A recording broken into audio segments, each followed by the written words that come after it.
Buen día, ¿qué tal? Bueno, les estaba un poco contando bueno, es una semana muy complicada, es una semana donde se inicia la 11ª ronda de los consejos de salario para el sector privado, pero también es una ronda que se inicia también para la discusión del sector público, que no solamente implica la discusión salarial, sino la presupuestal, que en pocos días debería ingresar al Parlamento.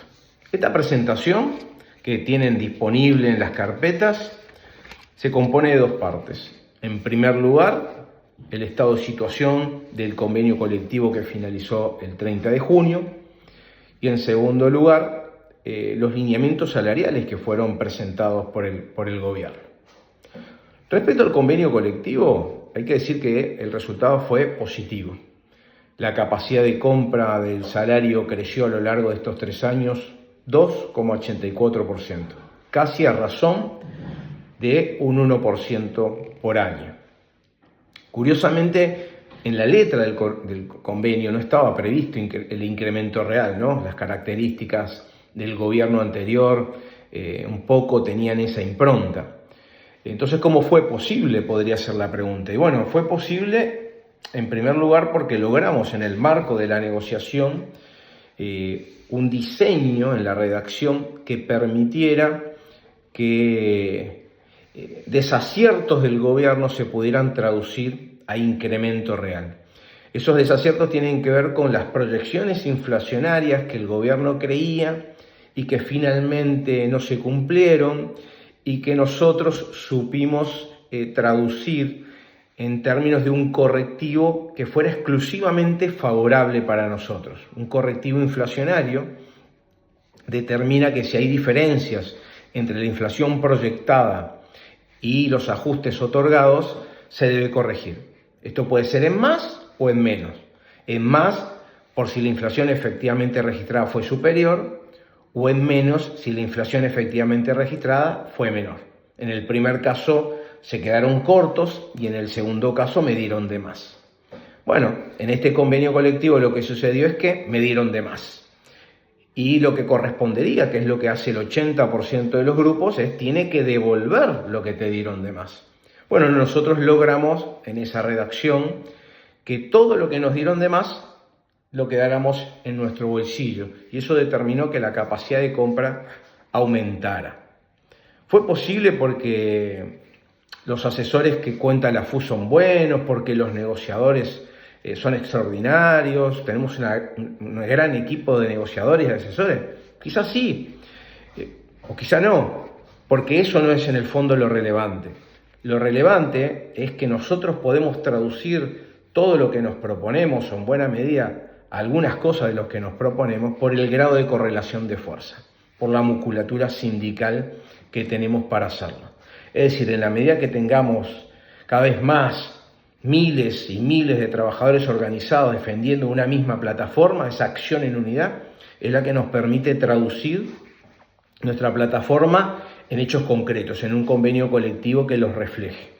Y esto es un elemento clave porque no solamente logramos que la capacidad de compra del salario aumentara, sino que cuando nos habían arrebatado la partida por capacitación, lo recordarán todos y todas, fue esta federación, esta acción en unidad, la que permitió tener nuevamente una partida por capacitación que también mejora los ingresos y esa capacidad de compra. Hay una curiosidad muy destacada de este convenio colectivo y es que no solamente de punta a punta no se perdió, sino que se creció, como dije, sino que no se registra un solo mes, ¿sí? Es decir, durante 36 meses la cantidad de dinero que teníamos en el bolsillo se ubicó por encima de los precios.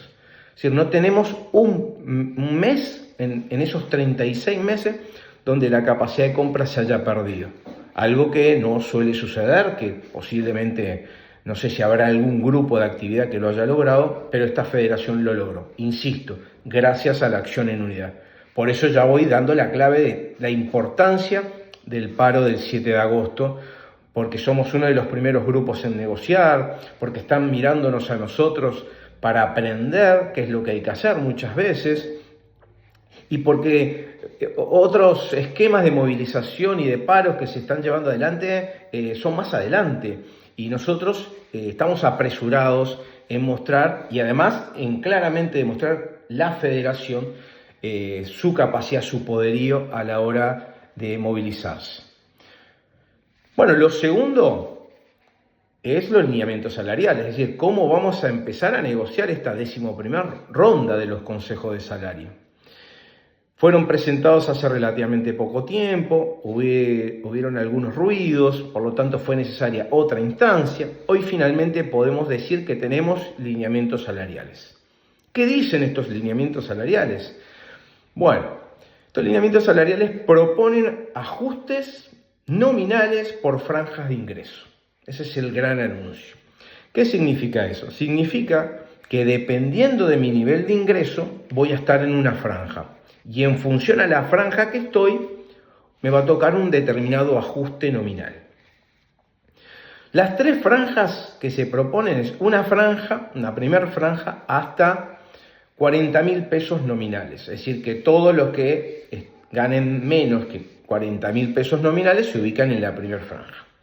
Luego hay una segunda franja que es para los ingresos salariales nominales entre 40 y 164.000 pesos. ¿Sí? Hay una gran franja, es verdad, una gran franja. Y luego hay una tercera y última franja que es para los ingresos salariales nominales superiores a los 164.000 pesos. ¿Sí? Si tenemos esas 3 franjas. Y dijimos, en función de esas 3 franjas van a determinarse lo que es ajustes nominales por todo concepto. ¿Qué es esto? Que me van a dar un porcentaje donde de ese porcentaje que me otorguen, bueno, voy a tener que por un lado pelearle a la inflación, a los precios, y por otro lado lograr que algo de eso se traduzca a incremento real del salario. Es decir, es un ajuste por todo concepto donde ahí uno intentará que una parte me permita lidiar con el aumento de precios y otra parte para mejorar mi capacidad de compra. ¿Qué está previsto que suceda? Bueno, está previsto que en la primera franja ese ajuste por todo concepto me permita, al cabo, ¿sí?, del convenio, que es un convenio que se proponen convenios a 2 años, con ajustes semestrales, con, vamos a decir, correctivo a los 12 meses, eso lo explicaremos mejor, pero donde se prevé que para los trabajadores de la primera franja ese ajuste nominal les permita al cabo de esos 2 años crecer un poco más de 4%. ¿Sí? En 2 años crecer más de 4 puntos. Para los que se ubican en la segunda franja, por supuesto que el ajuste es menor y por lo tanto la aspiración de crecimiento real es menor. De hecho, al cabo de los 2 años, los que se ubiquen en la segunda franja podrían obtener un incremento real del 2%. En cambio, los de la tercera franja no tienen previsto incremento real. ¿Sí? Ahí, en el mejor de los escenarios, los trabajadores de la tercera franja pueden no perder salario. Pero digo pueden, también dije pueden crecer los salarios en la franja 1 y 2, porque ¿de qué va a depender en definitiva que los de la primera franja crezcan más de 4% o de la segunda franja 2 o de la tercera franja no pierdan capacidad de compra? Y bueno, claramente depende de que se cumplan con las expectativas, con la meta inflacionaria que propone el gobierno. Es decir, que la primera franja tendrá un incremento real del salario de más de 4% si se cumplen las metas, es decir, en el mejor de los escenarios, porque en la medida que uno se desvía de la meta, ese porcentaje real va cayendo y de hecho podría uno empezar a registrar pérdidas en la capacidad de compra.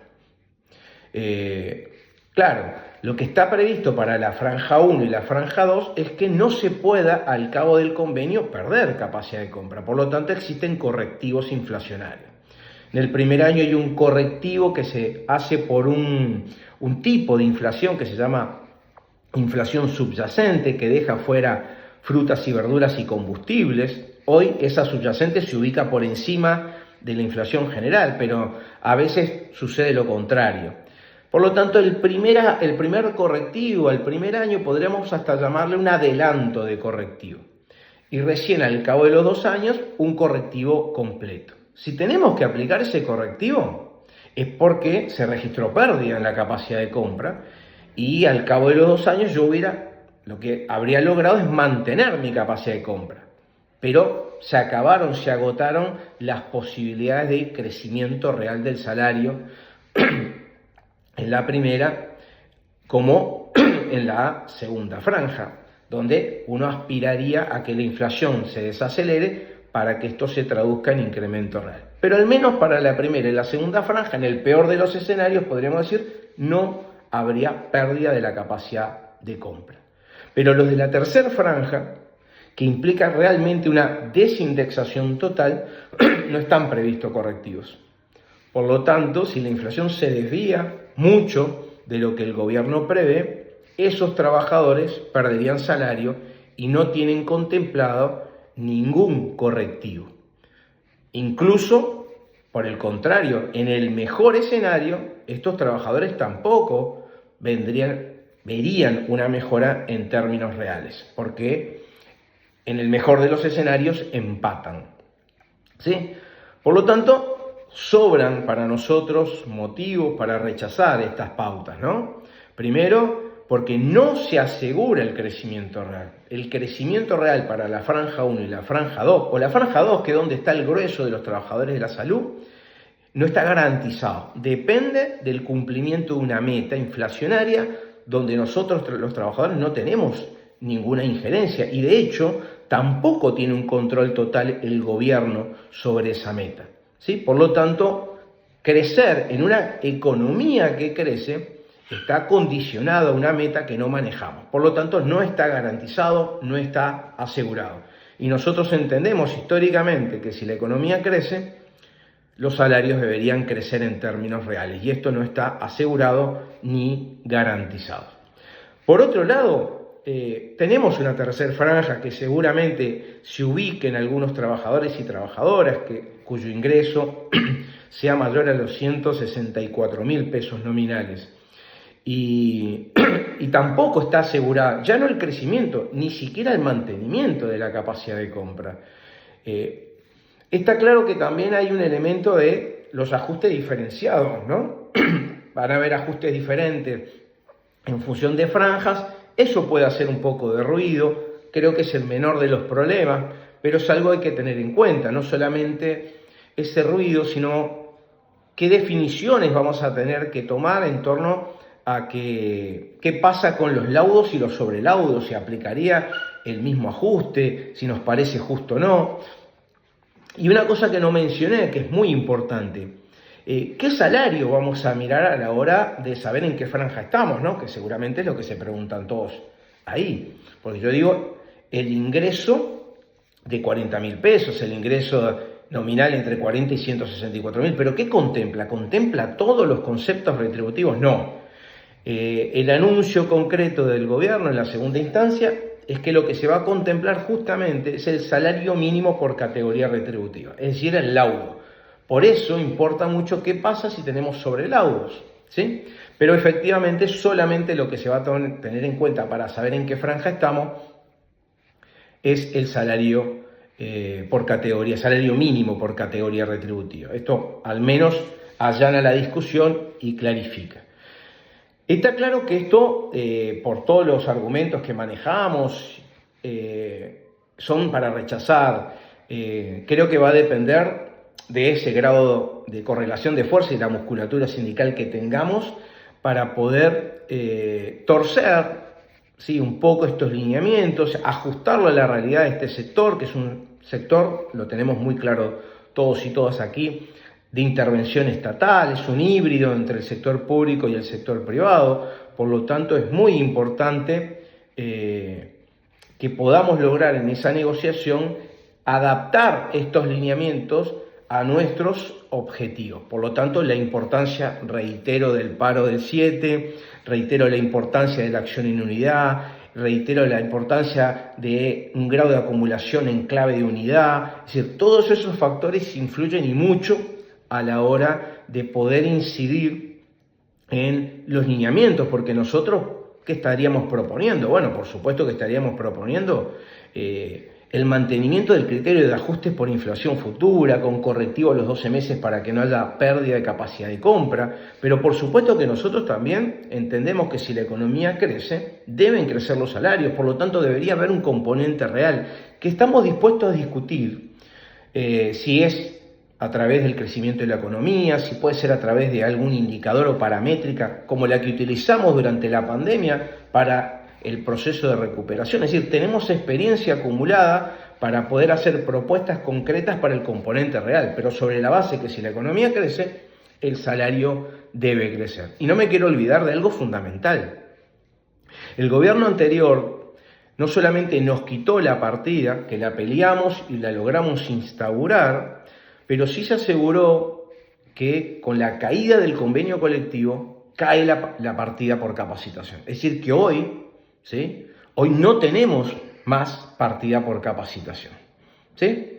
No tenemos convenio, pero tampoco tenemos continuidad en esa partida. Por lo tanto, no solamente en esta ronda, la 11ª, que el martes vamos a tener la primera reunión, vamos a tener que ir a salir a pelear por salario, por torcer estos lineamientos, por asegurar no perder, por lograr crecer, sino que vamos a tener que pelear por el mantenimiento, en este caso la creación nuevamente de una partida por capacitación y, por supuesto, asegurar su permanencia en el tiempo.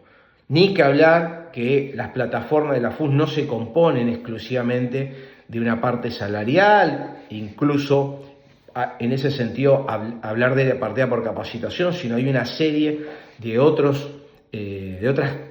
condiciones, otros elementos de la plataforma que tienen que ver con condiciones de trabajo y comisiones de trabajo que también forman parte de la discusión y de la relevancia de la ronda. Y por supuesto vamos por todo como corresponde decir. Pero es muy importante tener en cuenta que el escenario macroeconómico en el que vamos a dar esta pelea, a pesar del cambio de gobierno de sesgo progresista, más de izquierda, donde uno a priori podría sospechar algún grado de sensibilidad con los planteos del movimiento sindical o de las grandes mayorías, ¿no?